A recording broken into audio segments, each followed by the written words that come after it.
আসসালামু আলাইকুম রহমতুল্লাহ গাইস। আজকে লাইলাতুল কদর সম্পর্কে আমি আলোচনা করব। লাইলাতুল কদর কি?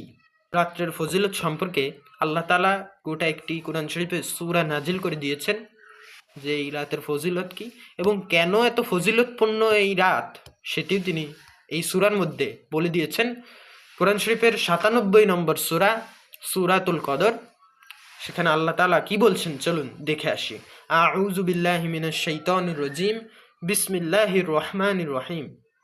ইন্না আনজালনাহু ফি লাইলাতিল কদর ওয়া মা আদরাকা মা লাইলাতুল কদরি লাইলাতুল কদরি খায়রুম মিন আলফি শাহর তানাজ্জালুল মালাইকাতু ওয়ার রূহু ফিহা বিইذনি রাব্বিহিম মিন কুল্লি আমর সালামুন হিয়া হাত্তা মাতলাইল ফাজর।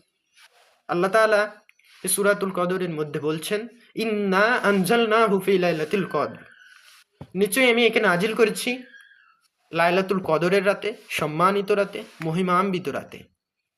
এই রাত এত সম্মানিত কেন হয়েছে, এই রাতের নাম কেন কদর হয়েছে, এই রাত কেন এত ফজিলতপূর্ণ হয়েছে, এটা আল্লাহ তাআলা প্রথম ১ নম্বর আয়াতেই বলে দিচ্ছেন যে এই রাতে আল্লাহ তাআলা এই আমাদের জন্য এই কোরআন মাজিদ নাজিল করেছেন, তার জন্যে এই রাতটা এত সম্মানিত, এত মহিমান্বিত। তাহলে আল্লাহ তাআলা প্রথমেই জানিয়ে দিলেন যে এই রাতটি কেন ফজিলতপূর্ণ, কেন এত গুরুত্বপূর্ণ, আর কেনই বা এই রাতে আমরা বেশি বেশি আল্লাহ তাআলার ইবাদত করলে এত সওয়াব। কারণ এই রাতেই আল্লাহ তাআলা কুরআন মাজিদ নাজিল করেছেন। তারপরে আল্লাহ তাআলা রাসূল সাল্লাল্লাহু আলাইহি ওয়াসাল্লামকে সম্বোধন করে জিজ্ঞাসা করছেন, অমা আদরাকা মা লাইলাতুল কদর, আপনি কি জানেন লাইলাতুল কদর কি?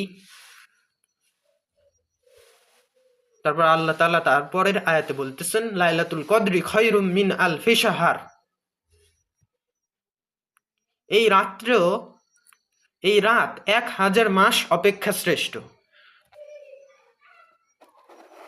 এটার ব্যাখ্যায় বলা হয়েছে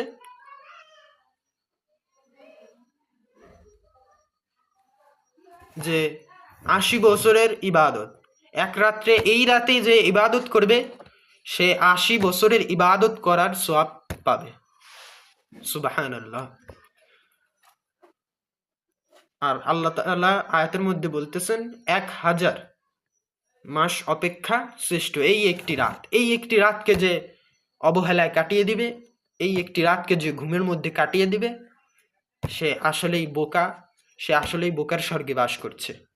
কারণ ১,০০০ মাস অপেক্ষা শ্রেষ্ঠতর হবে একটি রাত ইবাদত করলে, তার সব পূর্বের সমস্ত গুনাহ আল্লাহ তাআলা মাফ করে দিবেন।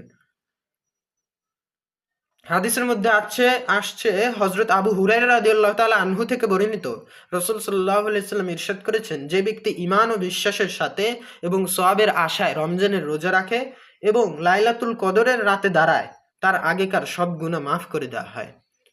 তো আজকে লাইলাতুল কদরের সম্ভাবনা একটি রাত, বিজোড় রাত, যেহেতু ২১ রাত। তো আমরা বাংলাদেশে একটি কালচার হয়েছে যে ২৭ তারিখ, ২৭শে রাত, যেটাকে শবে কদর বলি, এটা আসলে ভুল ধারণা। আসলে কোরআন হাদিসে কোথাও শবে কদর কোন দিন কোন রাতে শবে কদর সেটি আসলে কোরআন শরীফে কোথাও বলা হয়নি। হাদিসের মধ্যে বলা হয়েছে যে যে ব্যক্তি তা খোঁজ করতে চায়, যে ব্যক্তি লাইলাতুল কদরের রাতটি খোঁজ করতে চায়, সে যেন রমাদান মাসের শেষ ১০ রাতের বিজোড় রাতে তালাশ করে। তো বিজোড় রাত হলো ২১, ২৩, ২৫, ২৭, ২৯, এইগুলো হলো সম্ভাবনার রাত। ইতিকাফের নিয়ম আছে এটা। তারপরে আয়াতে আল্লাহ তাআলা বলছেন, তানাজ্জালুল মালাইকাতু ওয়ার রূহু ফিহা বিইذনি রাব্বিহিম মিন কুল্লি আমর, যে এই রাত্রেও যে ১,০০০ মাস অপেক্ষা শ্রেষ্ঠ, এই রাতের জন্য ফেরেশতাগণ ও রূহু অবতীর্ণ হয় পালনকর্তার নির্দেশক্রমে, দুনিয়ায় অবতীর্ণ হয়। এরা ফজর পর্যন্ত শান্তি নিয়ে আসে। পরের আয়াতে আল্লাহ তাআলা তাই বলতেছেন, সালামুন হিয়া হাত্তা মাতলাইল ফাজর। এরা শান্তিপূর্ণময় ভাবে, নিরাপদপূর্ণময় ভাবে থাকে একবার ফজর পর্যন্ত। তো আমরা এই রাত্রকে বেশি বেশি ইবাদত করার চেষ্টা করব। ইনশাল্লাহ আমরা কেউ হেলায় খেলায় কাটিয়ে দেব না। আজকে যেহেতু 21 রমাদানের রাত, সম্ভাবনা রাত কদরের, সেহেতু আমরা আজকে ইবাদত, বেশি বেশি ইবাদত করার চেষ্টা করব, লাইলাতুল কদর তালাশ করার চেষ্টা করব। খালি একদিনের আশায় বসে থাকলে হবে না।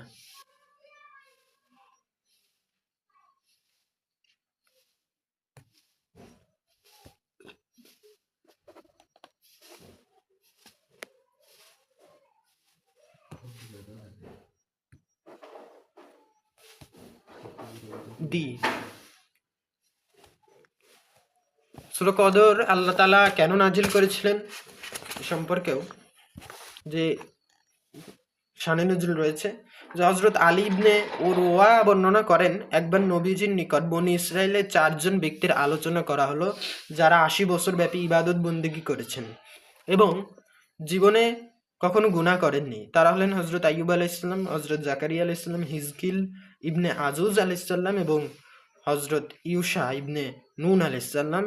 এই কথা শুনে সাহাবীগণ বিস্মিত হলেন।